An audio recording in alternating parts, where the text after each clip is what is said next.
Thank you so much for being back with us on another episode of Winning the Moment. This is an awesome one.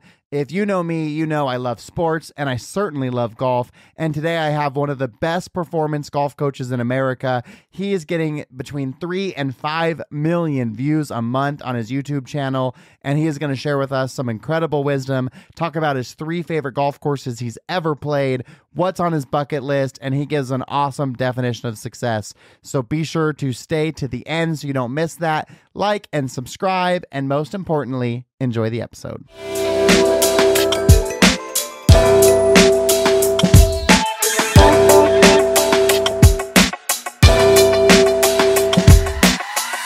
Wherever you are and however you are listening, thank you for being back with us on another episode of Winning the Moment.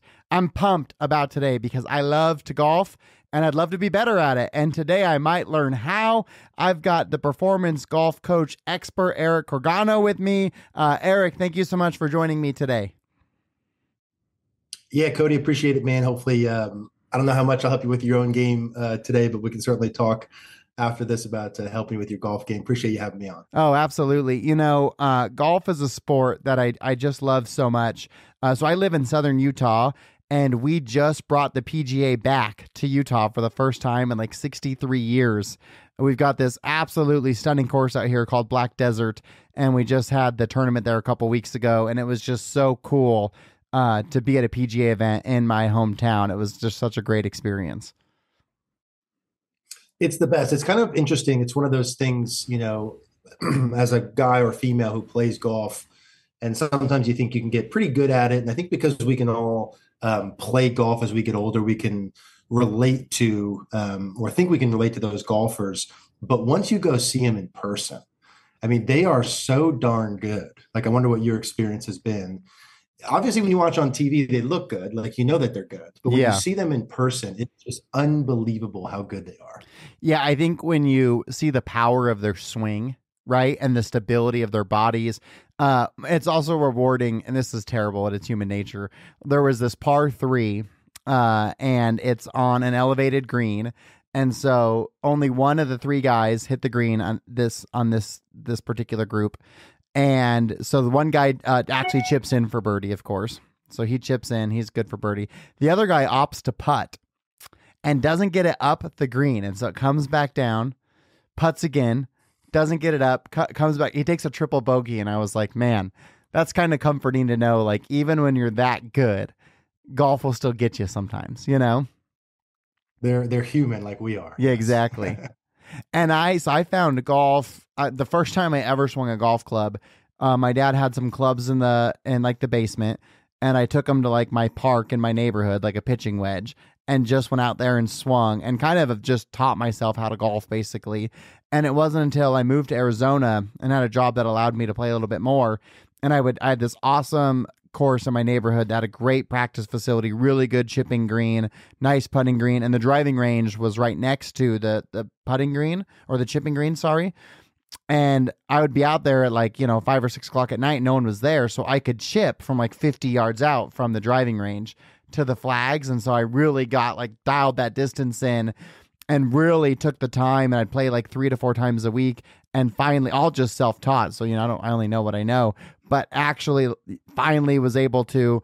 I'd only like ever shot in the hundreds before then. And then I shot in the 90s for the first time, and then finally got into the 80s. And now I've shot in the 70s, like maybe 6 times in my life, not something I ever consistently do, but golf is so fun because you get to play with yourself as well as the people you're playing with. Now? Well, so I had a time, Southern Utah is a great place to live to play golf.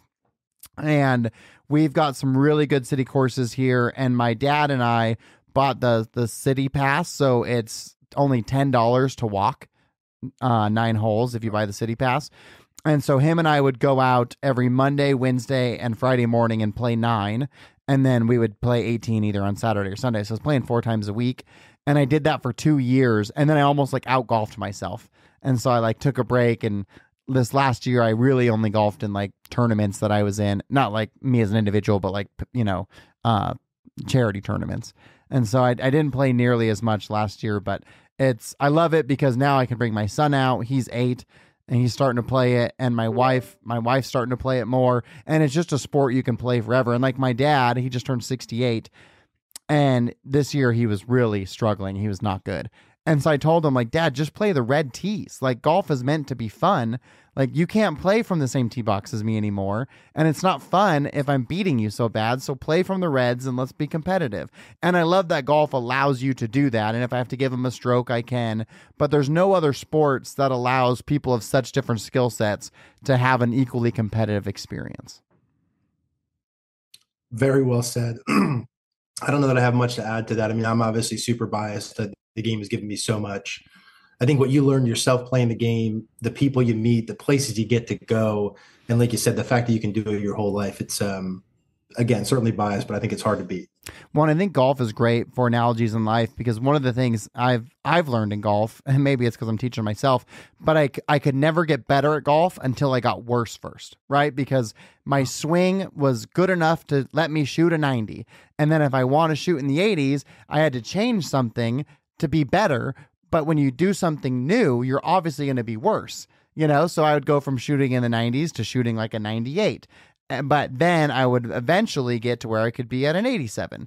But you had to be willing to be worse in order to get better, or be more aggressive with your chip shots and start using a lob wedge versus like trying to bump it around a 7-iron, all the different things. And so it's an equally frustrating sport, which I think is a great analogy of life, is that sometimes even if you try your best, it's going to be difficult, but you just keep showing up. Yeah, totally agreed, man. I think the parallels to life there, especially, I mean, some of the audience that doesn't play golf, it's like anytime you try something new, for me at least, or anytime you level up or you try and grow, there's at least a period of discomfort, right? There's a period of like, this is new. I'm not good at this, right? I'm going to stink at this. It's tough. The thing that's tricky with golf is because we're trying to hit a ball, that's this big with a club that's only slightly bigger than it. So the margin of error is so small. So like in business or in life, when you have a bad day, usually, not the end of the world. In golf, when you have a bad shot, it can go so far offline, like you're so far off track so quick that's inherently, I think, the difficulty of it. Yeah, certainly when you're trying to improve your swing or game, you go through that phase of difficulty, discomfort. And it's just, it's a difficult game. But the flip side of it is, I think, because it's so hard, and this is true in life as well, when you get through it and you get success and you hit those really good shots, that keeps you coming back more, right? You get hooked. Oh, absolutely. Yeah. I was just playing with a couple of clients a couple weeks ago, and they are like newer to golf. And the one kid was just struggling, but then he pipes one down the middle. And I was like, that's why you come back. Cause that feeling is so good. It just erased all the crap that happened before that, And if you get if you're able to get a par, if you're just starting, or get a birdie, it makes those double bogeys disappear, because you're living in that moment. Yeah. And it's the same as anything else, man. Like I love going to the gym and working out, right? And like, but in the beginning phases of the gym and working out, like the first part sucks. Yeah. It's really hard, it's really difficult, it's uncomfortable. But like all it takes is like someone in your life to be like, damn, man, you look really good. Or like you start to see a muscle pop. For sure. Feel a little bit better. And then all of a sudden you're willing to go through all that shit, right? To get to the point where you get that good feeling, just like that one drive around we all get, Absolutely. Well, I'd love to that was I just jumped into why I love golf. Not a very good host right there, but I'd love to hear your backstory. I know that you kind of started just playing with your dad and his buddies. You just wanted to be with them. And then you're like, hey, I can beat him, which is also unique about golf, because when you're younger and you're playing your dad in sports, oftentimes you can't compete. But like my son, who's 8, his friend is one of the top 5 golfers in the world for like his age group. And it's like, if he was to play me and he played his kid tees, he'll probably beat me right now. I mean, the kid is unreal. And so I know that you eventually wanted to start beating him. And I think you were a scratch golfer at like 15. And so I'm curious, like, what was your evolution? How did you get started? And did you just have that natural skill to be able to be a scratch golfer at 15? Or were you like really working on your game? What's the story there? Yeah, man. So like I've always been good at eye-hand coordination things as I was growing up. And I think part of that's like some inherent talent that's there, but I was never afraid to really practice a lot or like work hard, right? Like when I was growing up, I played baseball, basketball, football. Like I could spend an unlimited amount of time practicing. like I couldn't get enough of it. And I think looking back upon that, Cody, like part of that was enjoyment of doing it, but part of it was like, man, it was so competitive, and it's so cliche, but I like really hated to lose more than I even enjoyed winning when I was younger. And I think there's a lot deeper there, like that, like probably me being uncomfortable with myself as like a young boy. And I was very nervous when I was younger and had a lot of social anxiety. And I think a lot of that came through with my performance in sports, which is like, hey, if I played well and won the game, sort of like everything was good, Sure. type of. So it's probably a deeper conversation, but was really obsessed with playing all sports growing up. Got into golf to play with my dad, like you mentioned, and that work ethic that I had in my other sports just transferred right over into golf. Like I sort of had a track record of when I get into stuff, I'm either like all in, obsessed with it, or don't do it at all. Yeah. So I don't like half jump into things for better or worse, right? Sometimes it serves you well, sometimes not so much. So when I really started golfing, let's say from like 13 until about 15, 16, for me, it was like I stopped playing baseball, stopped playing basketball. It was just like school, golf, school, golf, That school, was going to be golf. my next question. When did you go all in on that like particular sport? Because in order to really move the needle as a young athlete, you've got to really choose one and put all your effort into it. Yeah. Which kind of like stinks, I think, sometimes too. I think there's a lot of beauty to being able to play multiple different sports for longer periods of time. But you're right. You have to like, you got to get in early now. So Yeah. yeah, by 15, I was like, hey, golf, this is it. I'm going to go play on TV. And I got lucky with the timing too, Cody, where like when I first started really getting into golf in middle school was right when Tiger Woods started popping off. Okay. So there was Yeah. this like, It became golf golf became was cool. Golf was never exactly. cool for a long time. Exactly. It wasn't cool. And there was no like awesome athletic role model, like, Sure. when Yeah. You got I was John younger. Daly and Yeah, exactly. But then in basketball, you had like Michael Jordan, yeah, of you course. know, like in baseball, we had like, for me growing up, there was like the Derek Jeters of the Ken world type of thing. Griffey There wasn't, Jr. yeah, Ken Griffey Jr., exactly. So Tiger was that golf guy. I started to see some of the stuff he was doing on TV and playing. It was just like unbelievable. So I got lucky with that timing, started to go all in by the time I was like 15, 16. And then, yeah, it was like all chips were in one basket. Like, hey, let's go do this pro golf thing. And I think like a lot of younger athletes, when you get pretty good in your local area, like I lived in such a bubble, dude, growing up. Like I had no clue what was going on beyond my little And that was hometown. in Pennsylvania, is that right? Pennsylvania, yeah. So we're like an hour northwest of Philadelphia. Okay. So, when you're pretty good as an athlete when you're younger, you think, oh, hey, I'm gonna go. Like when I was little, I thought I'd be a professional baseball player. Yeah. And then you play like one town over where there's like a kid who's really good, and you're like, oh, no, never Yeah. mind. These kids are so much better. So it didn't take long for me, even in like my later high school years, and then especially my freshman year of college, to see like, okay, hey, well, I'm like decent at this thing. I'm certainly never going to go play on TV. Like there was a big smack in the face moment when I went to I college. was actually wondering because I knew you played collegiate golf and there was like a blurb about like you knew you weren't going to the PGA. So I was curious like when that happened for you that it was like, oh, like I want to be in golf, but I'm not going to be on TV on Sunday. Dude, like tournament one, like immediate. Yeah, there was no hiding it. I remember we played a tournament. I went to Lehigh University, so we played Patriot League, like small Division I type stuff. So we would play like Navy, Colgate, Bucknell, Yeah. like these sort of Ivy League schools. And there was one kid I played with from Louisville, which is like, an okay golf school, but it wasn't like Miami or North Carolina or anything. Oklahoma And State. yeah, exactly. This kid, Cody, was like so much better than me. Like instantly, I thought, and I'm a pretty confident kid at this point, like, there's no way I'm ever going to be as good as this kid. And he goes to Louisville, so like, what about all Right. these kids at these other schools? Yeah, flying So around in private jets from Oklahoma State or ASU. yeah, exactly. Like, how good are those sort of kids? So, it was a realist, luckily. And then it was like, hey, I gotta shift gears here. And to be honest, Cody, when I look back on things that have gone well for me, depending upon, what you believe in, I've had some really good circumstances and some lucky timing and events kind of all happen at the same time that have led me down some good paths. And so like right as I had that realization that I wasn't going to go play on TV, this was right around the 2008 like financial crisis happened. Okay.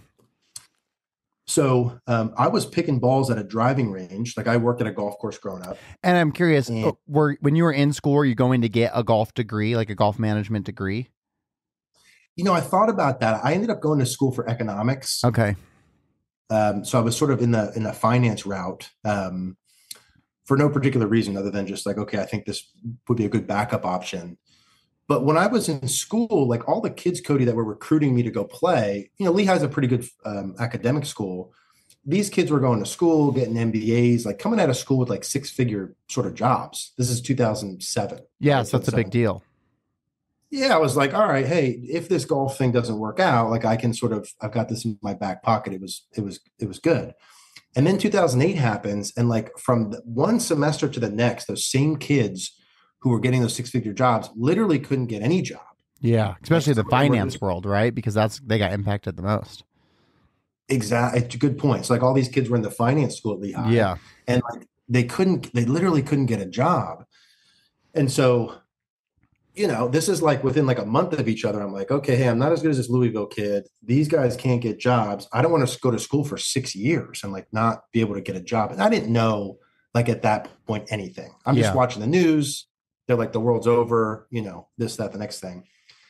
So I happened to, in this same month, dude, I kid you not, as I'm picking balls, I pick the balls in the range, the guy you hit the balls at. Yeah. That was me, unfortunately. And I'm picking balls one day on the range, and this is August. This is going into like my next semester. Hot August day, I'll never forget it. And our range, Cody's like real bumpy. It's not like a nice flat kind of piece of surface. So it's a very unenjoyable ride. So I was 18 at the time. I think I was partying a little bit because I remember being maybe slightly a little hungover that morning. Hot, and it's hot. Yeah. Bumpy. You're sweating like, vodka. Yeah, exactly. I'm not happy. I'm painting a picture of like I'm a miserable kid picking balls. And I happened to pull my cart in on the side of the range, and there was a guy giving a golf lesson there. He became one of my best friends, Paul. At the time, I didn't really know him much. And as I was loading the balls out of the picker, pissed off about life, he made like a little offhand comment that he just made $50 giving this golf lesson. He said it, heard him say it to someone else. Not braggy, he just like made this comment. And at this point in time, I was making a minimum wage. It was like $7. I was going to ask, what are you making picking up golf balls? $7 an hour. Not a lot. Yeah. Not a lot. Yeah. $7 an hour. So I remember, I'll never forget that, sitting there thinking to myself, like, man, I got to pick balls in this range for a full 8 hours to make $50 when he just made that in 30 minutes, giving this golf lesson. And he's under the shaded area. He was giving a lesson to this older guy. Yeah. They hit like 10 balls. They're joking it up. It didn't seem very difficult. Yeah. And again, this is like literally the same month of like, hey, I'm not going to go play pro. These guys aren't getting jobs. What am I going to do with myself? You're kind of in like a crisis, like a young crisis. I'm definitely in crisis. Yeah, dude, I'm in crisis, and I'm like, just this perfect storm happened. And where I will give myself credit is I took initiative then, right? And I like talked to Paul, and I said, hey, I might be interested in doing some golf lessons. Like, I just need to make money here. And so that's really how my coaching started. It was just out of economic necessity, a thing to do. I wasn't passionate about it. I wish I could say like, oh, I really wanted to help a lot of other people, but frankly, I didn't in the beginning. I just like needed to find a job. But this is a longer story. I'll wrap it up with this. But that first opportunity to coach, when I started coaching, I was so bad at it in the beginning, just like I was so bad at golfing in the beginning, and everything else I've done, that I got so obsessed with trying to get better that it turned into this thing that I fell in love with and became really passionate about. Did you finish college? I didn't. No, I didn't. I went back and I did some more. I ended up doing probably like almost just shy of 3 years total. Okay. With my credits. So I started giving lessons, right? Yeah. And as soon as you start taking money for lessons, you technically can't be an amateur golfer anymore. Oh, sure. You lose your eligibility. Yeah. So I had to make a decision of like, hey, do I want to start doing this lesson thing, or do I want to go play? And it was pretty easy for me. Like, hey, I'm never going to go play pro. I can go from making $7 an hour to 50 for 30 minutes. Yeah. Right. Like that was kind of a no-brainer. And I lived so cheap. So like for me, dude, making $50 in 30 minutes, I was like models and bottles. I got that. I love that. I'm Models all and in on models. that. So are you still in Pennsylvania then, or where are you at now? Yes, we split time now. I'm currently down in Boca. I'm in South Florida for the That's where I winters, would have thought and then you'd we go be back. for golf. Yeah. Okay. So then, Yeah, what's yeah, it's really the in? Mecca. Oh, sorry. Go ahead. No, it's just like South Florida during the winters, man. The Mecca for golf. If you want to Oh, hop down right. and come down for a weekend, man, let me Yeah, know. I love Boca. Okay, so what I'm really curious about is because I was doing some research on you and I saw that you went from working 60 hours a week to 10 to 15 hours, and I'm guessing video is what propelled you to be able to do that, and that's a guess. And I stumbled across this conference called Grow with Video like 3-ish years ago. Have you ever heard of that? Sean Cannell, Think Media. Have you ever heard of those guys? So they're I've heard of that, yeah, but not the grow with. No. okay, yeah. So Growth Video is his conference, and Sean Cannell puts it on, him and his Think Media team. And so I only went because my VP of sales was like, "Hey, I want to go to this conference," and I was like, "Ah, I don't think so." He's like, "Gary V's going to be there." I was like, "Oh, okay, cool. Like, I'll go too," because I just want to see Gary V. And so I went to it, like literally not thinking anything of it. And they start talking about YouTube. And at this time, I know YouTube exists, obviously, but I don't like consume it in any meaningful way. We're not producing video content in any meaningful way. And I go to it, and these people are sharing these stories, and I was like, holy shit! Like, I didn't realize how powerful video was. And so obviously, you and I are now on a video call right here. And so now I've got my podcast, and I've got one for my business as well, and I've really leaned into that video thing. And I've realized how valuable it is, and we've done it on our business, and it's unbelievable what it's done for our business. And so I'm just such a believer in video now. And so, like, looking at your statistics, like you're getting 3 to 5 million views a month, and then you grew your business from 80K to 1.5 million in less than 5 years. And I'm guessing I'm leading here, but I believe that video must have created the pathway for that. And so I'm curious if that is really how you were able to have that growth and reduce your work time but increase your income. Yeah, totally. I mean, at a zoomed out sort of macro look at things, pre-video, my in-person coaching revenues peaked at 80 grand a year. And then post-video, our revenues are more at like 1.5, like organic. So, I mean, the math on how much revenue we created. You're getting paid for your views now on YouTube too, right? You're monetizing all your content. Yeah, yeah. So we our main hub of our revenue comes from our membership site, where Okay. people pay a monthly subscription for coaching, but we funnel everyone from YouTube to that site. Yeah, that's your So, lead source. yeah, exactly. What an Exactly. amazing thing for you. Like, if you went back to that 18-year-old who's hungover in a golf cart picking up golf balls, to think like how cool it was that you could work for 30 minutes and make $50 an hour, to now you have a membership and all the content's already created. So I guess you had to work to create it. But if I sign up for your membership today, all that stuff is already there. So it's like it just exponentially grows the opportunity for income. It has single-handedly, using video, right, and growing our social media and audience has been the biggest life changer, especially from a business perspective. Like we posted our first YouTube video January 2017. That was going to be my next So, question. like, When did you start? yeah. So we were like early-ish in the golf space, not first, but like early-ish. Well, YouTube at that point if is I only asked- 12 years old. If you think of it in that concept, right? Like YouTube is 12 years old. That's not even a teenager yet. So you were early. Yeah. We were pretty early. Got lucky on the timing aspect of it for sure.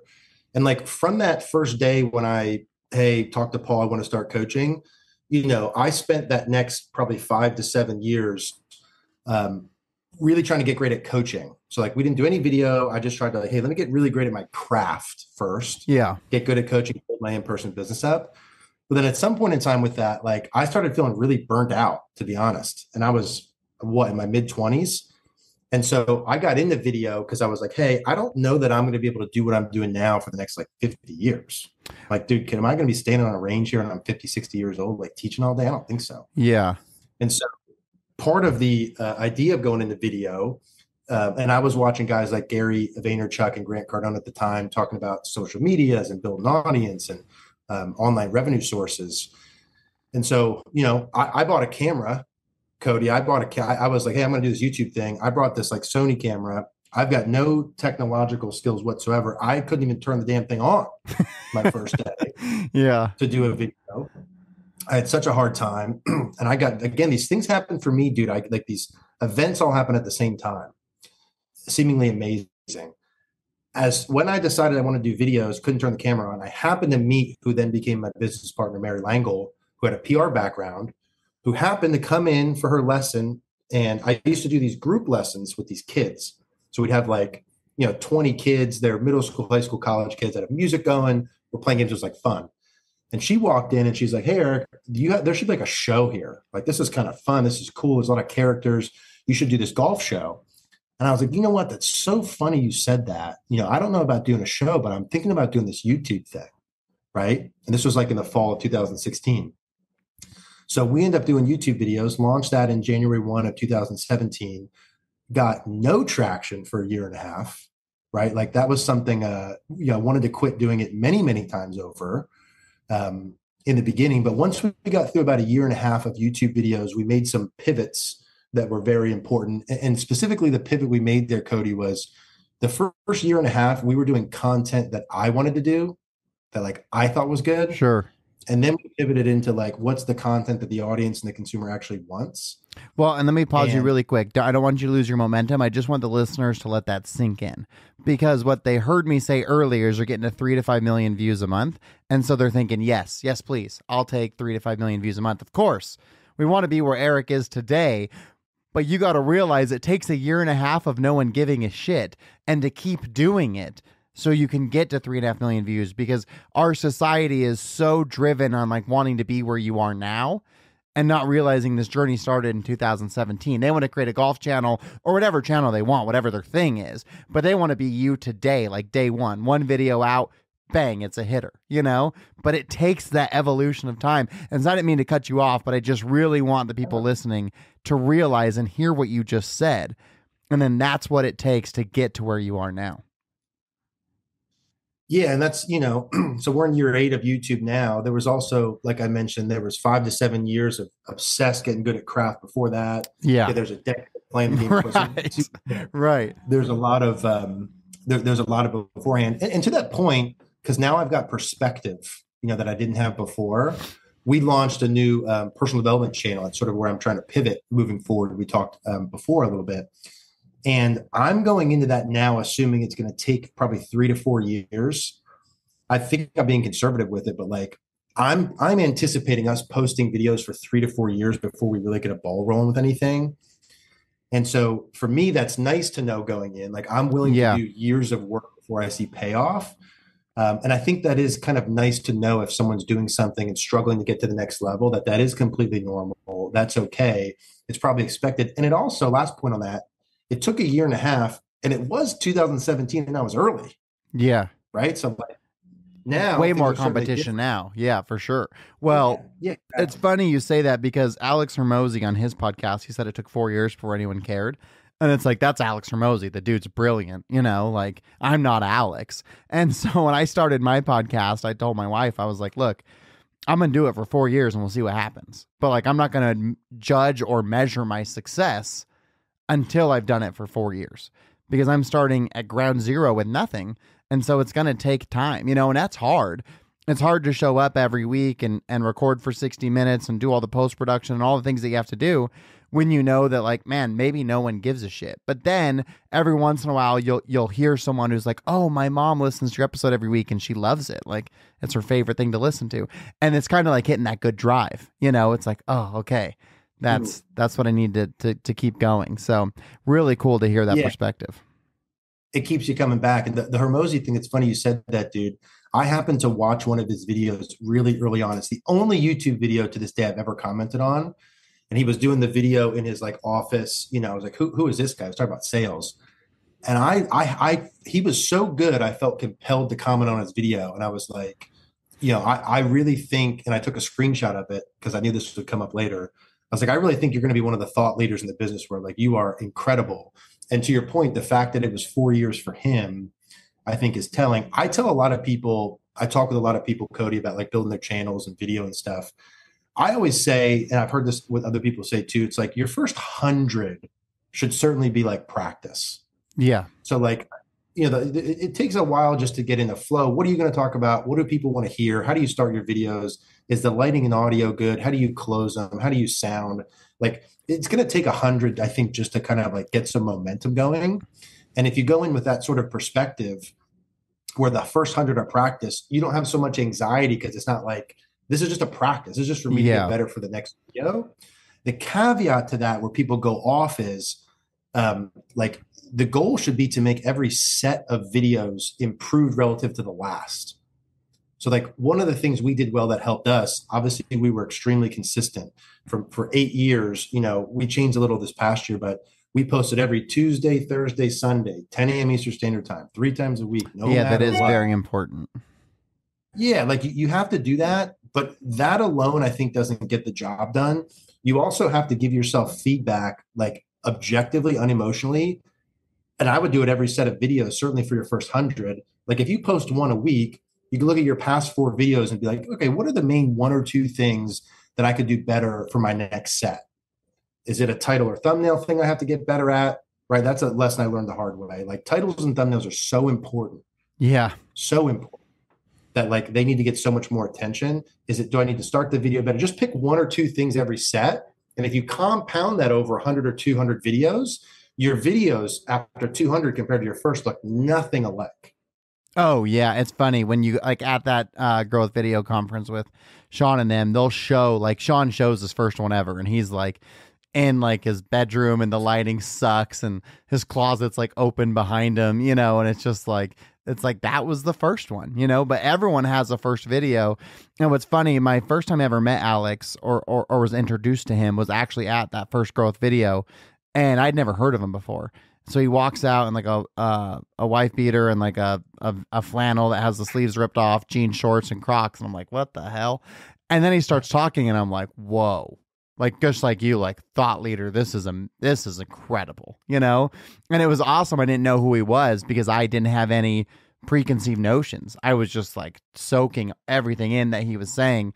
It sounds like it'd be an awesome event for you. I mean, you're already so far ahead in your journey, but all the things you're talking about are the things that they talk about too. And it is so much work, even if your video is awesome, if your title and thumbnail suck, then people may never find it. So it doesn't even matter how good your video is, right? Because at the end of the day, YouTube is a search engine. Yeah, there's a lot to it. It's like as time goes on, it's one of those things I think as you get older, you're like, the more you know, the more you realize the less you know. Yeah, that's absolutely true. And so it's like, there's been so many little times where I'm like, oh, dude, well, I got this YouTube thing figured out. We do boom, boom, boom, this, and this, and like this crushes. And then you just get smacked in the face, a week or 2 later. So it's a constant, but that's again, like the golf, it's like a constant, taking care of a garden. You never own it. You can always get better. And so I will check that out. I wrote that down. I'm interested to improve on that. And that's the beautiful part of it. It's like the rewards are great if you're willing to do the work and get through some of the stuff in between. And the lifestyle changes and the things that we've been able to accomplish on and off the course that have come from video, like have been unbelievable, things I could have never imagined when we first started. Well, and that's what I wanted to hit on, like, because you took something where you were working 60 hours a week to working 10 to 15 hours a week, and you increased your income. Like, that's the dream. You know what I mean? And that's what video allows you to do because it's evergreen content, because even your first video is still out there and you're probably still getting views on it today, And then you talk about the master class that you've got. I think you have like 200 videos in that, like 90 different courses, and all of that stuff is evergreen content. And that's what I think is so cool. And that's what's so different about, like, even when we grew up, right? Like YouTube didn't even exist. I graduated high school, but my son now is like, oh, I want to be a YouTuber. Like, that wasn't even, like you said, we wanted to be baseball players and basketball players. Like, now they're like, I want to be a YouTuber, which really could mean anything. You could be doing whatever the thing is you love. That's what's so funny about the Grow with Video conference is, like, there was some older lady there. She's a grandma who makes pies. And she's got like hundreds of thousands of subscribers. She's just like, you get to go in the kitchen with this grandma and watch her make a pie. There's so much opportunity that's created. and you can just exponentially grow your business. Yeah. And it's like, I don't think everyone's the same in terms of their ability to do things. Like, if you look at my first couple of videos in the beginning, like were no good across the board and everything, not just Yeah, the quality, sure. but like, my speaking, you look back and there's like, hey guys, in today's video, we're going to talk about fixing just brutal. So I don't think that I like came out of the womb and I'm like, oh, I'm this great communicator on camera and XYZ. I think it's a skill you develop, Yeah, right? And I say definitely. that to say, like, I think there's a lot of people who will listen who maybe don't feel great about how they are on camera on day one. And not all of us are going to be Gary V's, not all of us are going to be Yeah. Alex and in terms of the presentation and stuff like that. But we can all get drastically better relative to where we're starting from. And so it's a skill that improves certainly over time. And it's something that can take your business to the next level. And the way things are moving, like with attention, it's just we're trying to all grow our audiences. Like, where does the attention go? People are watching video content. People are consuming video content and YouTube. And I think if we look over the next 3, 5, 10 years, it gets more and more in that direction, not less and less. Yeah, no, I agree. And what's interesting too is I'm curious because obviously there's such a push for video and we're talking long form YouTube stuff, but are you on the socials too? Are you using Instagram and TikTok and using snippets to get them to your long form content, or what's your biggest strategy to get them to your platform? Yeah, in terms of the with the social media stuff, so YouTube's our main hub, right? Like, Sure. we've been producing the 3 full YouTube videos per week. We since shifted to 2 over the years, but 6 years of 3 per week. And now what we do is what you said is we'll take clips of them and we'll put the clips on Instagram and TikTok. For a while, I would create organic content on Instagram. And I just didn't find, like, once we started doing the clip route, us using clips, obviously that's content we already produced, much more sustainable. Yeah. Right. Like, much easier to produce over time. And the results were very close to the point where, like, it wasn't worth creating the organic content anymore. And so we'll post, daily on Instagram. We'll post daily on TikTok and 2 to 3 times a week on YouTube. And, certainly some of the people that we get on short form will go over to long form. But I've seen a lot, Cody, like, kind of the format we get people on, they tend to stay on. Sure. So, yeah. So like if they buy into your long form, they're just going to go to YouTube to get the next one. And you've also got that consistency in that schedule where your followers like, oh, sweet, Thursday or whatever the day is, I'm going to go catch that new piece of content. And that's what's beautiful about the long form content is you can cut it up and you can take an hour-long golf video and then you can do like just a 10-minute part of that 60 minutes. That's like the 2 tips to increase your driver speed or whatever. You know what I mean? Exactly. Now, if our YouTube videos, let's say, are like 10 to 12 minutes long, I always tell our team who cuts it up, I'm like, in 10 minutes, you figure I'm doing an intro and a close, that's a minute of it. But there's like 9 minutes of real content in there. Yeah. And so, like, at any point, if there's a 15-second, 30-second, minute and a half clip that's really good, like, grab as many of those as humanly possible. And at some point in time, it's a volume game. Like, when we're scrolling on Instagram and I'm scrolling up and down and up and down and up and down and up and down, I'm looking at all kinds of different content on there, right? And so, like, for me, that's golf specific. I think some people get concerned about posting too much. Sure. Or like, hey, I'm going to be in their face too much. It's like, the reality is, as soon as someone scrolls past your thing, they forget about it. Yeah. They don't remember, like, what the hell you posted earlier this day or yesterday or whatever. And also I find what's interesting is because, like, when we're in a certain industry, I'll use golf for me, because I follow a lot of people in the golf space. So my feed has a lot of videos like mine, like golf tips, golf videos, whatever. But our followers aren't necessarily following a ton of people in our same space like we are. Yeah. So I think sometimes people see their own feed and they're like, oh my God, there's a lot of videos like this. It's me. But, like, not all of your people who are your potential customers or followers are seeing all of those as well. Yeah. And so, like, it's amazing how we've gotten older and time has gone on. Things go so fast. News goes from one thing to the next so fast. We forget about yesterday so quick. So, like, our strategy is just like a constant, hey, here we are. Like, hey, if you're interested in golf coaching, here we are. Yeah. Here's free stuff. Here we are. Here's free stuff. Here we are. And then just trying to get a percentage of those who are, hey, if you really want to get better, here's our offering. Isn't it interesting to think that you really, I mean, obviously you're a golf instructor, but you're also really a marketer. I mean, that's what you really are. You just happen to also be the product, but that's what you're doing to grow your business as you became a marketer. And it's probably what made you good at golfing, and golf instruction is what made you good as a marketer. It's just that constant desire to be better and improve. Yeah, I appreciate that, man. And it's certainly you have to wear different hats. It's funny in the beginning when you're trying to grow a little business. Like we've got an organic business, right? We don't do any paid stuff. I've got friends who run. Oh, you don't do any paid? We don't for our Cogorno golf stuff. Interesting. Yeah, not that that's right or wrong. That's just the way we went, was organic. Yeah, it's impressive. It's better. I mean, you're getting better. All the people who you're getting are the people who are supposed to be with you. Yeah, and it's nice. And like our profit margin is 85%. Yeah. Whereas like I'll work with, like, there's a company I work with closely who spends a lot of money. Their profit margins may be 15-20%. But like, if you do $100 million, 15% of that's still right. Pretty good. The percentage can be smaller as long as the pie is significantly bigger. Yeah, right. So just different strokes. Yeah. So anyway, I don't know where I was going with that little piece there, but the getting in front of people consistently all the time to make them an offer to get into whatever our main coaching is, and like the wearing different hats. That's where I was going. So in the beginning, when you're trying to grow something, you've got to do a little bit of everything. If you're the product, and you got to grow that. And then over time, as you get a little bigger and better, and you find people to help you in areas where you're not as good as, I find what's happened for my business, like you mentioned, in the beginning, I worked a lot to build everything, did a lot by myself. And then I really got obsessed, which is a common theme of our talk today. Yeah. I read this book, Cody. I read this book called Who Not How. I've heard of that. I've not read it, but I've heard of that.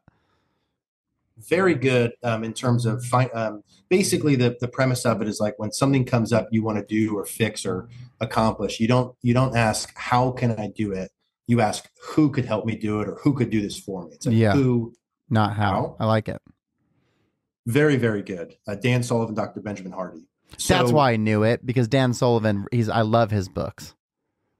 Oh, he's so good. Yeah. Him very, very good. Yeah, him and Dan are awesome.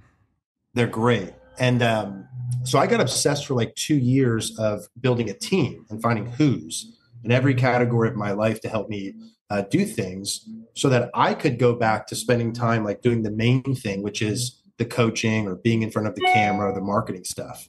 It's sort of like ironic how it's gone from you do everything at once. And then I've phased out so many things to other people, and I wanted to see how far I could take it. Right. So I went from 60 hours a week down 10 to 15. Yeah. But the goal of that then is to free up time to invest time back into the things that are the needle movers. Yeah, right. To work on your business, not just be in your business. It's funny you say that. So I am at Blue Form Media. That's my production team here, and they're amazing. And when I tried to do it myself, right? So I was like, I'm going to make a couple clips for this other business. So I spent the money and I bought the camera and the lights and the microphones and all the shit. And I set it up in my house. I'm like, okay, I'm going to film these clips. I filmed 3 1-minute clips, and it took me like 2 hours because I had to set the camera up and get the lighting and the microphone. And then I had to figure out how to get it off the camera onto the computer and cut it down. I was like, what am I doing? Like, that is not my skill set, you know? So I came here with these guys. We filmed 23 clips in 1 hour, you know, and it's like, how much more valuable was that use of time? In 1 hour, I got 23 clips versus 2 hours for 3 clips, you know, and that's why they're so great to work with. I can show up, be here with you for 60 minutes, just do what I'm good at doing, which is this, and not have to worry about any of that other stuff because I'm not good at it anyways, you know? And so I couldn't agree with that more. I think that's awesome. And I think that's one common denominator that I found in doing this episode. We're at 77 of these now, and speaking to highly successful individuals, is that they are, one, investing in themselves always, and they're surrounding themselves with good people, and they're allowing other people to be great at what they're at in conjunction with them so they can really grow their business. I like that. I've experienced that the same with people that I've been around that have been successful as well. And like anything we do that has gone well, I've seen that pattern where it's like it's 99.9% of the time better and easier to find good people, spend the money to build a team of people around you who are better than you at the thing. Like a lot of times, and sometimes it's out of financial necessity, we try and do things ourselves and just kind of like rig it together. And that usually never works. Like almost never is that the better idea. Looking back upon it, Oh I yeah. wish I would have like, done more sooner. Well, and I think it's fear, right? I think it's fear of like, I don't want to make that investment because what if it doesn't work? So let me just do it without the investment. But the thing is, I spent all that money on that shit anyways. And the idea of creating the clips was to create revenue. And so I got 3 clips versus 20. And also, by the way, the 23 clips I did of them were far superior, lighting, sound, all of it, And so it just getting away from that fear of investing in yourself. And really, and that's the difference is all these like people who are moving the needle aren't afraid to take this mastermind or to invest in this course or to go to this thing because they believe in themselves. And I think part of it is not only fear of not believing in yourself, but fear of that you're willing to do the work. Because you can go to a mastermind and learn amazing shit, but if you're not willing to implement it, it doesn't matter. So I think sometimes the fear is not that it's going to be valuable, but that I just don't believe that I'm going to actually put it in practice. Yeah, and that's a great point too, where you think about when you actually pay or invest in something else. Sometimes I think that does hold people back too. It's a great point. Like if I pay and invest in something, I almost am forcing myself to do the thing. 100%. If I'm trying to just put it together by myself, I've always got like a back door I could walk out. Yeah, because you're not that invested. Yeah, great point. And even with these guys, like I pay to be able to be in the studio and to have them help me out. And so it's like, am I really going to not show up and just not record? Like, no, I got to show up and I also have told them I'm going to be there. So not only am I accountable to myself, but I'm not going to take away their studio time when they could have used it for someone else, and then just not show up. So I think there's so many levels there. One thing I wanted to mention with you too, that I found was cool just on that golf space of YouTube is so Bryson DeChambeau does his stuff, right? Like the break 50. And I thought like, man, that is so brilliant because I wouldn't watch him otherwise on YouTube, but then he's bringing on people like John Daly, Paige Beckers, Donald Trump. And it's like, oh, this is interesting, and it gives you insight to watch how he plays the game in a way that you would never get in any other capacity. And it's like he's earned my fandom because I got this glimpse into, and like watching him and John Daly play and John trying to hit his clubs and drinking the chocolate milk. And I was like, this is awesome. He's like humanizing himself in such a cool way. And so I'm curious if you've engaged in any of his content, what you think about that break 50. Yeah, well, I watched that. I watch a bunch of it and I watch all of it, man. Like I like to stay very in tune with what's going on and what people are watching and in golf and in anything in general, but certainly in the golf space. I watch his stuff and it goes to show you too, like when he pops a video up like that and the amount of views they get,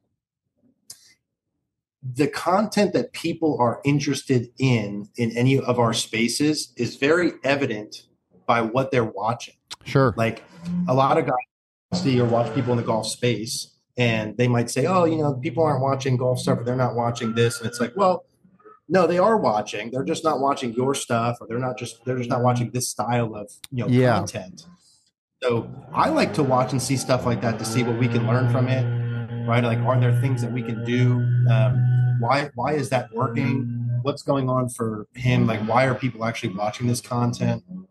And so I enjoy it myself. Like I'll watch it just I enjoy it as a fan, but I'm also always looking and seeing like, okay, what is it about these videos that people like? And we can all do that in our own industry. I think about the Netflix series with F1 racing, right? Like I never watched F1 ever, because I didn't know anything about it. Like the reason that I love sports is, the storylines, like, oh, this player left that team. He's going against his old coach. Like he's bringing in this receiver, like Devontae Adams going to Aaron Rodgers. Like what's that going to look like? They're back together. And so you have all these storylines and drama and the people. And so it makes it compelling. And that's what the Netflix documentary did for me with F1 is I never understood the dynamics between the teams or the hatred or the racers or like, oh, this person's here now. And then by watching the Netflix series, now I watch F1 because I know the people and I know the stories. So now I find it compelling. The on TV product is the exact same now as it was before. The only difference is I understand the storylines and I know the people who I'm watching. Yeah, that's a great point too, and I see that in a lot of successful golf videos as well. The stuff that people are really watching is stuff like that, where you get to know the characters, Yeah. you get to know the underlying stories.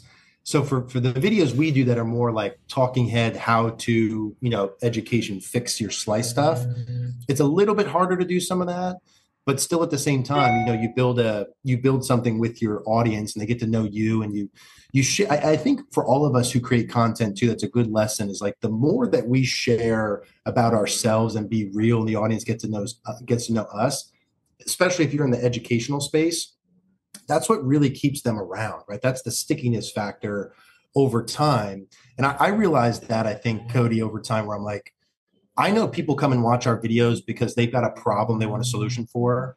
Like if you search our videos and you watch them, like you've got this golf problem. Hey, Eric, how do I fix this thing? Get to the point. Yeah. That's part of the crowd. Sure. But a lot of the people that come back every month, that watch the videos, that we're able to help, that allow our business to be as sustainable as it is, they like you as a character, right? They're interested in your story. They're following along as we go. And I think it's a really good thing to keep in mind when we're creating content, as to what is the audience there for, and giving them that, but also being vulnerable and being open, and building a relationship with them at the same time. Yeah, because I think you're probably spot on that most people find you because I can't hit my driver straight, but they stay with you because like, oh, I like Eric. You know what I'm saying? So you need to have I have a problem and you need to fix it for me. But the stickiness factor comes from who you are as a person. I think one of the hardest things for content creators to do, because there's so much content out there, and so we engage in it. Like you said, you're on your feed, you're looking, and it's hard to not want to be what you're watching, because you're like, oh, this is a good video, I like this, so let me be like that person. But you can never be that person. You can only be you. And that was probably the hardest thing for me in the beginning, is it's like, should I do my podcast like Joe Rogan, or should I do it like Al? And it's like, no, I just do it like me, because then I don't have to be trying to do anything. I just literally am me. But it's so hard when you see something succeed to not want to just say like, oh, let me make that same video. But that video isn't succeeding because of how they did it. It's succeeding because of who they are. Yeah. And I think there's a fine line there too. It's a good point, Cody, where like the advice I'll give people when they're creating content and what videos to do and how to do them a lot, there's a lot of power in modeling success, Sure. right? In video content or anything else. But like model, not copy, is important there. That's a great point. Yeah, like modeling a video is like the formatting they used, maybe what the topic and title was, how they introed, how they closed, like what the bullet points were. And a lot of the things to that point of modeling, like when I would come up with our first year or two of videos, I would go watch everyone in my space, see what they were doing, see what was working, what wasn't. And then take some topics, titles, and formats that I really liked, and then, like to your point, do them in my own way, tell my own story, be you, own format. But a lot of what I got, dude, in those early years, and this is something that I think a lot of people skip. It's easy, but it just, or I guess it's simple, not easy. It takes work. I used to go through and read every comment on all those videos. Wow, yeah, you really put in the work. Dude, so like, for example, let's say I was going to do a video on how to fix your slice, just a simple one. I'd go watch all the how to fix your slice videos, maybe the top, like when I say all, maybe the top 10 to 15. Sure, yeah. And I would read the comments on all of them, and there was always gold in the comments. Like people in the comments would say, hey, whoever, they tell you what they like about it, what they didn't like, what they wish was in it, what they want to see next. Like I got so much intel. That's brilliant. So then you're just answering the questions that they want to have answered. Exactly.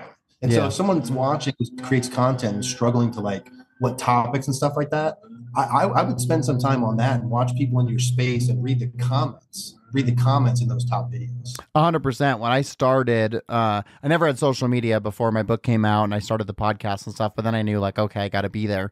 And so I was like, well, I wrote a book, so let me get into like the Bookstagram place and let me go participate where people are. So then they'd do like, someone would post top 5 books you need to read for X. And so I would get in the comments and people would say stuff and I would engage with them, or I'd be like, oh yeah, I love this book actually for this purpose. And that's how I was able to grow an audience in the beginning, it was by showing up where they were, and I've since not done such a good job of that, but I knew that was the best way to get growth moving in the beginning. Okay, so I've got a couple questions that I want to get. We're getting close on time and I don't want to miss these. One of the first questions I have, I'm curious, as like a lifelong golfer instructor, what was your first thought the first time you went to like a Top Golf and saw technology be brought into golf in such a fun way? Like when you first did that, what did you think of that experience? I love it. So like, I'm not a golf traditionalist kind of guy. Like, I've got some buddies that are real golf traditionalists. They want like tucked in shirts and golf is played this way, Sure. play the ball out of eyes and stuff. And if that's what you like, love that for you, dude. For me, I want growth of the game. I want the sport to grow. I want people in it. And so I love it. I think golf entertainment, getting new people in the game, not making it so stuffy. I think that's changing. Like, I think you start to see more people getting into the game that you wouldn't have 10, 20, 30 years ago. Like driving to a golf course, like a country club or something you've never played before and trying to go there, it's very stuffy. Yeah. Like, I would not want to be put into that situation trying to learn something new. But if I can go to a Top Golf, there's music playing, I can get some drinks and some food, and there's friends hanging out, and I don't even need to be that good to enjoy it. So I'm on the end of the spectrum that loves it and wants more of it. I think it's amazing. It kind of goes back to when I told my dad, like, play the red tees. I'll play with my buddies. Like, we're playing blacks. I'm like, no, we're not, dude. Like, what's your handicap? We're not playing blacks. Like, let's not slow down the game for everybody else. Let's actually score. Like, do you want to get pars and bogeys? You don't have a chance to birdie every once in a while, Right now, I'm probably a 14, 16 handicap, so I'm going to play the whites. Like, I'm going to give myself a chance to leave with a 82, not a 96, That's what golf is. And I think that there's like this sense of, oh no, like we're better, so we're playing the blacks, or it's cooler. It's like, what's cool is having fun. Getting a birdie is cool. Exactly. 100% agree. Okay, so then top 3 favorite golf courses you've ever played. So Marion in Philadelphia. They played the U.S. Open there before. They've had some majors there at Marion. Yeah, they played the U.S. Open, I think, in 2008. Yeah. Justin Rose won and a couple ones. So that was a really good one. Jupiter Hills, I played in Jupiter, Florida this past year. That was a really good one. And then probably Monterey Peninsula out like in the Pebble Beach area in California. Okay. I got to play when we filmed out there. Those are probably the top. Trying to think if I'm missing a big one in there, but I think those are 3 pretty good ones. And then what's on your bucket list? What's like 3 courses you hope to play in your lifetime? Pine Valley, which I think is still like maybe the number 1 ranked course in the country, the hardest to get on. I have a couple of different connections that are like potential things there one day that I'm trying to go in there. So Pine Valley's one. I mean, Augusta National, I went to the Masters, Cody, not this year, but the previous year. That's on my bucket list for sure, to get out there and just go to attend the Masters. Have to go. You know how some things you like build up in your head and you watch on TV and they're like really cool. And then you go in person and they just like don't live up to it. Sure. Yeah. Not as good. Augusta is not like that, dude. It is like everything you want it to be. It is so beautiful in person. Oh, I want to do it so bad. So good. So like that would be sick to play. And then even though I played Monterey Peninsula, out there, I'd love to play Pebble Beach, the actual Pebble Beach public course. Yeah, that would be awesome. Okay, so then my next question is, you know how there's a lot of stuff on social media now about like people filming in gyms and like the gym isn't meant to film other people and like don't be an asshole. How does it work for you when you're filming on a golf course? Do you have arrangements with the golf courses to be able to do that? Or do you just kind of pop up your camera and just go? Yeah. Yeah, we've been lucky, man. We have some really good relationship with our place up in Pennsylvania. So during the summers, I still film at that same course with that bumpy ass range I was talking about. Oh, you do? That's awesome. Yeah. That's great. We have a spot up in the corner. So I've been there for, 20, 25 years. Like I know everyone there really well. Yeah. So we got a spot there, and then we got a spot down here that's really good. But it is funny, like the place in Pennsylvania, we're on the far side of the range. So when we film, you can see people behind us. Yeah. So we do get some fun comments here and there. I try not to react to. I'm sure. Okay, so then one question that I always love to end with is, how do you define success? But before we get to it, I want to talk about your new personal development channel, and you even have some things like 5 things daily to change your life. I'd love you to touch on that. But I think that, we've already kind of painted the path of golf is such a reflection of life. And I think all the principles that you can take from golf to be successful at or to build a successful YouTube business are no different than golf. You're just changing the vehicle, right? But the practices are the same. So I'd love you to touch on the 5 things daily you do to change your life, talk a little bit about your personal development channel, and then wrap it up with how you define success. Yeah, love that, man. Appreciate that. So, sort of the whole goal with the personal development channel, lessons I've learned with Eric Cogorno. That's our new YouTube channel. If someone's watching, it's into the personal development stuff. That's where those videos are at. Eric Cogorno Golf is where our YouTube videos are at. If you're into that and want to keep me honest and look at how we do the titles and thumbnails and the video content, like any strategy I would talk about, we actually implement there. But the whole goal with the personal development, Cody, was golf. I thought I got good enough at golfing where I could start to help people, golf better. I think that's a sort of normal arc of life where you're trying to get the expertise at a thing, then you teach other people how to do that thing. And now I feel like I've gotten good enough at building an online business and social medias where we've started to help other people do that. And I want to teach other people and help other people do that. And I've also, I got obsessed with personal development. That's a longer story than for today. But I got introduced to a guy named Jim Rohn and started to watch his videos, the mentor of Tony Robbins, about 7 years ago. And I've been so obsessed with personal development, man, since then. And so some of the videos are on that. Some of the videos are on building businesses and stuff. And part of what Jim Rohn talks about is spending more time improving yourself than you do on your job, right? Literally the definition of personal development, Absolutely. making you better. And so, yeah, man. So those 5 things were just I spent some time looking at, hey, what do people that I admire do every day? What could I do habitually every day to make myself better? And there's a sheet, I literally write it on my wall of things I want to do every day that I clip off that I've been doing for 7 years without fail, working out, meditating, mindfulness, reading 20 pages every day, embracing fear, building discipline, things like that. We'll probably for a longer conversation for us. You could probably do a whole another episode on just that stuff alone, Yeah. Lessons I've learned with Eric Cogorno is the personal development YouTube channel, and I appreciate you bringing that up. Yeah, of course. Okay, so then let's wrap it up, put a bow on it. How do you define success? Yeah, I would define success as living the life you want to live. In broad terms, that's how I would do it. I think I have probably 20 different micro answers to that. But ultimately, that's what it's about, right? And what I love is that you're saying that you want to live. I think so many people starting out, especially the young listeners to the podcast, they kind of can find themselves in pursuit of living the life that someone else wants to live. Maybe the life your parents had, go get this job or do this thing or go to this school or get this money. And so you have these preconceived notions of what you're supposed to do. And I think giving them the grace to understand you may not know, even looking at you were just picking up golf balls on a golf course one day and then were inspired with a moment of thought that was oh, wow, there's another way, and then that led into this amazing career that you've built for yourself.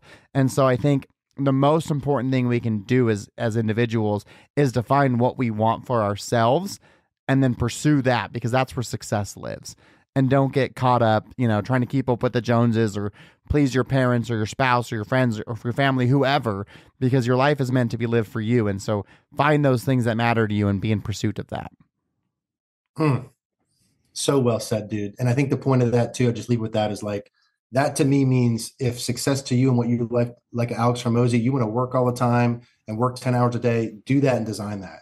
For sure. Work 2 hours a day. If you want to live by the beach or whatever, get a lot of clarity on what you want that to look like. I spend 20 minutes a day, every day for the past 7 years, visualizing and thinking about that. And I think that's the catalyst or the starting point to be able to put pieces in place to live that life like you want and define success for yourself. Absolutely.